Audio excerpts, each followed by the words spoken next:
The next section talks about his migration, and then following that is his passing. So tonight we're going to focus on the migration as one of the most important events in the history of Islam. So you could say that there are numerous events that could determine or could be used as markers in time. The first of those is the birth of the Prophet ﷺ. The next would be the hijrah, and then lastly would be his passing. And this is what was mentioned by Imam Ibn Hajar al-Asqalani in terms of like extremely important dates. So when we talk about migration or hijrah, there were successful migrations made before the migration of the Prophet ﷺ from Mecca to Al-Madinah.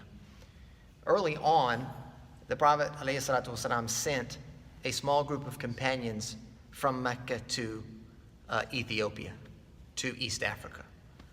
And that migration was a necessity for those of the Muslims that were, they were quite weak and unable to defend themselves from the onslaught of torture and torment at the hands of the idolaters there in Mecca. And then there was a second migration, much larger, that followed after that successful migration back to Ethiopia. So the first migration, led by just a small group of Muslims, the Quraysh at the time were unsettled by that and pursued the Muslims to East Africa to be returned back to the Quraysh, back to Mecca. And the reason for that is partly because out of sight, out of control. If you've heard the saying, keep your friends close, but your enemies closer, then this is kind of the mindset of the idolaters as they were pursuing the first group of Muslims to migrate. It was, we need to have them under our control. We cannot allow them to go out, perhaps to grow in capacity, to grow in faith, to grow strong in number, and to develop, and then potentially come back and take over. And that's exactly what they tried to do. And of course, the story is well known that the Christian king of Habasha refused to give up the Muslim community that migrated as essentially refugees. Now, those that remained behind in Mecca, they were either strong enough themselves or had tribal support to withstand or to defend them from, any onslaught of what would be considered some type of pressure, social pressure or attack. And among them was the Prophet ﷺ. He enjoyed the support of his uncle Abu Talib for an extremely long period of time in relation to the mission of Islam. And it wasn't until Abu Talib passed away that the Prophet ﷺ would now have to figure out his next move. Because with the passing of Abu Talib, he was left a little bit vulnerable to the rest of the tribes or the sub-tribes of Quraysh. And in order to solve that problem, he began to look for champions of the mission. And he looked in various different areas, strong tribes, even outside of Mecca, and eventually was pursued by the people of Al-Madinah. There were two main tribes there, Al-Aus wal-Khazraj, and of course there were numerous communities or Jewish tribes that also lived in that city to the north. And they were looking for someone to lead their community to help stabilize what was sort of a situation of political unrest, some instability. And they thought that the Prophet ﷺ could provide them the leadership that they needed, and in turn, they were willing to support him and embrace Islam. In a nutshell, that's how it went. And this was around the time of Hajj, if you will, the season of Hajj, the year before the Hijrah actually took place. And so the Prophet ﷺ, he intended or began the planning of the Hijrah around the month of al-Muharram. And that's why it's the beginning of the Islamic calendar. And the month of Muharram was selected by Umar ibn Khattab and the follower of him, Uthman ibn Affan, in the Khilafah, to be recognized as the official start of the Islamic calendar.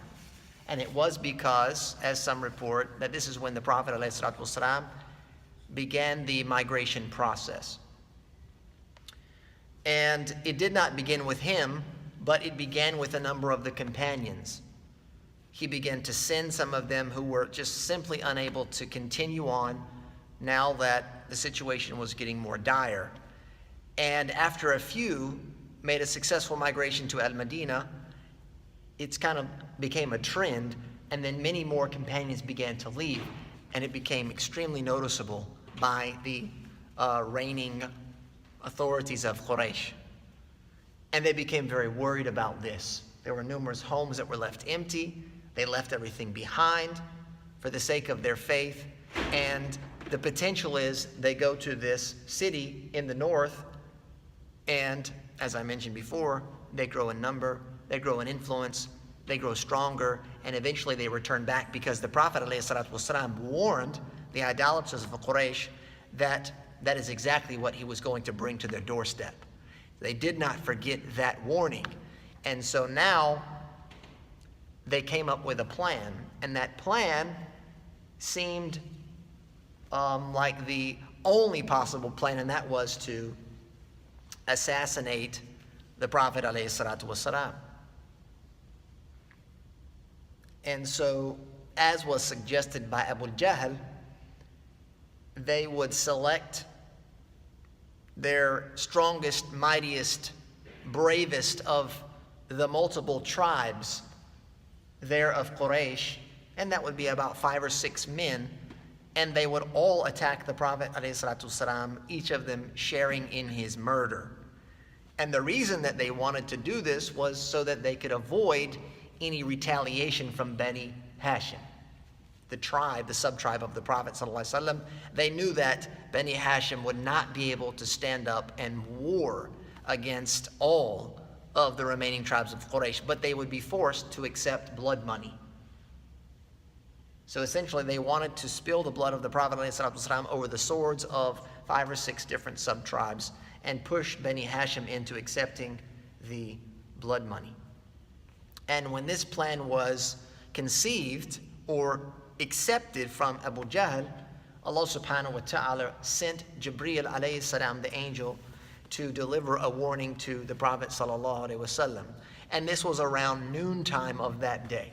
And so the Prophet sallallahu alaihi wasallam, and this was typical of revelation or typical of a visit from Jibreel alayhi salam, he went directly to the house of Abu Bakr as-Siddiq radiyallahu anhu, his great friend and companion, most loved of the companions. He went to his house, and this was an odd time to visit because this was typically when people were seeking shelter from the heat of the day and the sun. And at that time, in his home, Aisha was still there. She was 7 years old, and her older sister Asma bint Abi Bakr was there as well.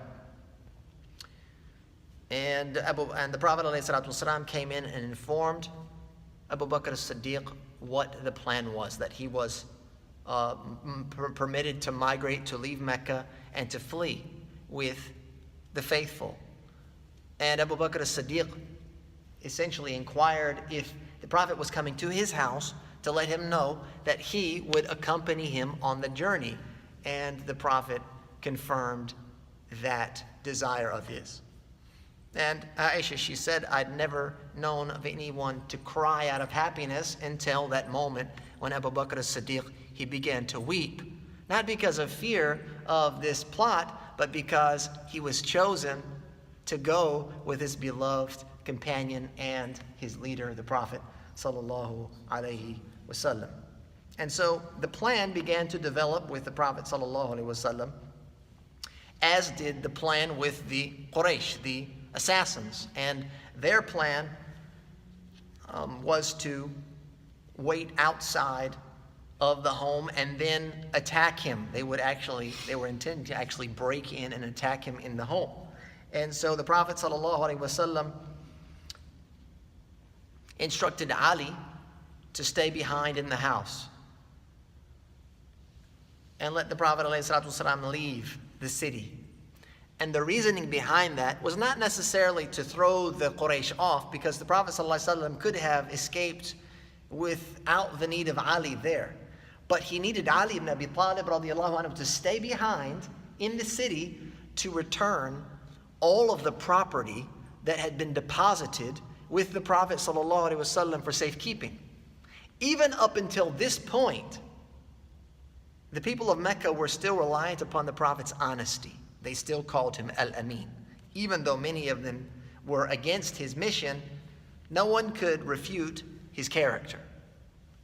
And the Prophet ﷺ, and this is another testament to his character, is that he wasn't just going to run out of town without handling the assets of others, but he was going to have Ali stay behind long enough to return all of those items back to their rightful owners. And in order to do that, he gave him his cloak, and he said that you should lie in my bed, cover yourself with my cloak. In the event that they see you, they'll assume that you're me, but they will not harm you.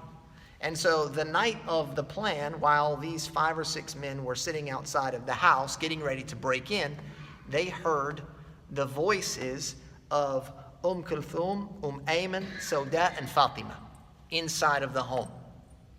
The voices of women were heard. And they refused to break in. And the reason behind that is because they knew that if they broke in, their names would be shamed in the Quraysh, because they entered the house with women inside. They entered a private setting with women there. And so they decided to change the plan to wait outside until the Prophet ﷺ exited the home. They were already certain that he was in there, because one of the assassins arrived early enough to see him go inside and stayed posted to know that he did not come out. And so that's where they stayed. They knew that he would come out early. If not in the night, it would be early morning, and that's when they would strike. And when he was ready to leave, he began to recite from the Quran in Surah Yasin, the verse which means, and we have put before them a barrier and behind them a barrier and covered them so they do not see. He began to recite that verse, and he exited without them noticing. 5 or 6 men. And so this was one of the miraculous events that occurred during that occasion. And this is where Imam al-Hafidh Abdul Ghani al-Maqdisi, he says, then he migrated to Al-Madinah, accompanied by Abu Bakr as-Siddiq, the freed slave of Abu Bakr named Amr ibn Fuhayra. So here we'll pump the brakes and take a look at this. So at this point, the Prophet ﷺ exiting the house, he went to meet with Abu Bakr, who had 2 camels ready. And following them to the Mount Thawr to hide in the cave was Abu Bakr's son Abdullah. And as well with them, Amr ibn Fuhayra, as mentioned here by the Imam, he was the freed slave of Abu Bakr. He was now the shepherd of Abu Bakr as-Siddiq, who would herd his flock of sheep. And he was instructed to follow behind them, the 2 camels, and Abdullah to follow behind them too, with the sheep in order to cover the tracks of the camels. Right, so you can see here, they had a well thought out plan. And now they were simply executing that plan. Right? You put together a well thought out plan, and then tawakkalna ala Allah. So you can see they had things ready, transport was ready, the camouflage was ready. The diversion was ready because they headed southbound. Medina is north. And they knew the moment that they were noticed to have gone missing, the Quraysh would send dispatches directly north first to cover the closest ground northward, because that's the logical and quickest route to al-Madinah. And they assumed that's where he was going, of course, as did his companions. Then when they arrived to the mountain, Abu Bakr as-Siddiq instructed his son Abdullah to take the camels back, so that there was no camels hanging around, 2 camels just sitting there tied up, and then where could they possibly be? Obviously they're here, right? No, they took the camels back, and then for Amr ibn Fuhayra to take his herd and then to cover the tracks again, and then continued to herd the sheep like he normally would throughout the day, and then follow Abdullah back to the mountain the following night. And Abdullah was instructed to snoop around and listen for any information about what the Quraysh were actually planning. And that day when he did that, he heard that the Quraysh had put a bounty of 100 camels on the head of the Prophet ﷺ, basically a reward for finding him. And because of this, that began a hunt, began a manhunt and a search. And the Quraysh and the bounty hunters, if you will, began to search all around the city, outside, taking the most obvious routes northward on horseback, hoping they would catch up with them while they were on perhaps camel. Camel would be the ideal animal to take such a long journey. Horseback would be the ideal animal to catch up with a group quickly and then bring them back. And so this was the news that Abdullah brought back. He brought with him his sister Asma, who had some food to take care of her father, and of course the Prophet ﷺ. And then you had Amr ibn Fuhayra with the herd of sheep, who would milk the sheep to serve the Prophet ﷺ and Abu Bakr as-Siddiq, and then they would return back. And they stayed there in the cave for 3 days. On the 3rd day, in the middle of the day, the Prophet ﷺ and Abu Bakr as-Siddiq, they began to hear voices off in the distance. And this was not the right time for Abdullah or anyone that they knew to be there. They came in the night, so they were covered under the cover of darkness. And so they knew that somebody was there investigating. And the voices became louder, and they began to hear footsteps getting closer and closer to the entrance of the cave. And earlier that day, it said that a tree, a small tree, grew overnight in front of the cave's entrance. And from the tree to the cave walls, a spider built a web. And on the cave floor, where perhaps somebody would have stepped, a dove nested there and laid its eggs, and was sitting around there on the cave, on the ledges of the cave. And so when the men came up, the bounty hunters, if you will, they saw these things, and then they began to debate what the point of even going in the cave was. That there's this tree, there's a spider web, then there's these doves that are settled. They haven't flown off, eggs aren't cracked. It looks as if no one's been in there. And it was at this point that Abu Bakr as-Siddiq became quite worried and said, all they have to do is look down and the gig's up. And the Prophet ﷺ told him to relax and to put his trust in Allah. He said, what do you think of 2? Allah is their 3rd. He says, do not worry, for indeed Allah is with us. And later that night, Abdullah came with his sister Asma. Amr returned with Abdullah ibn Urayqid, which is the next person he mentions here. Imam al-Maqdisi, he says, Abdullah ibn Urayqid al-Laythi, who was not Muslim, but he was a guide. He was a trustworthy guide, who was, as some call, one of the sons of the desert. And that's exactly what they needed. They needed a subject matter expert. They needed somebody who knew the desert like the back of their hand, to take them on the most obscure routes to get to al-Madinah. You can't take the common trade routes. You can't get on 95. You can't get on 73. You can't do that, because you know what? Everyone's on those routes. They're all looking for the Prophet ﷺ. You have to take the most obscure back routes that instead of 25 minutes of traffic, you're going to get there in an hour and 25 minutes. And that's what they did. And so Abdullah ibn Urayqid, he led them from their southern direction of Mecca further southwest to the coast on the Red Sea.